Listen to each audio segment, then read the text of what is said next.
नमस्कार, आपण पाहत आहात लोकहित लाईव्ह न्यूज चॅनल, आवाज सर्वसामान्य जनतेचा। उमरखेड आगाराच्या कर्मचाऱ्यांचा दिसून आला प्रामाणिकपणा।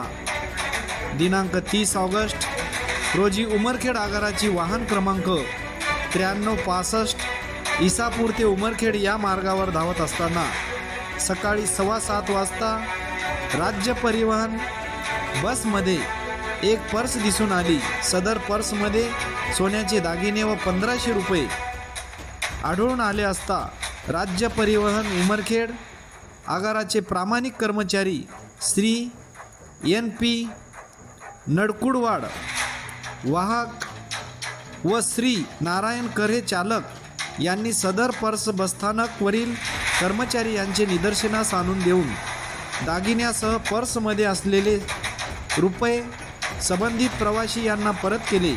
सदर पर्समध्ये दागिने व 1500 रुपये असे एकूण अंदाजित 75,000 रुपये प्रवाशांना परत केले।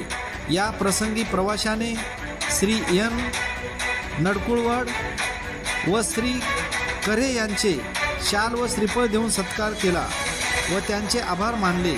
यावेळी उमरखेड आगाराच्या शिरपेचात एक मानाचा तुरा उडवून उमरखेड आगाराचे नाव लौकिक केले, अशा श्री करे चालक व श्री नडकुळवाड वाहक कर्मचारी यांचे आगार प्रमुख प्रमोदिनी किनाके मॅडम व आगार प्रशासन कडून तसेच समस्त कर्मचारी वर्गाकडून सत्कार करून गौरविण्यात आले, तसेच त्यांचे अभिनंदन करण्यात आले। आज राज्य परिवहन मंडळाचा पगार कमी असताना सुद्धा आपली नोकरी करणारे असे प्रामाणिक कर्मचारी महामंडळात कार्यरत आहेत, याचे सर्वच स्तरावरून कौतुक केले जात आहे।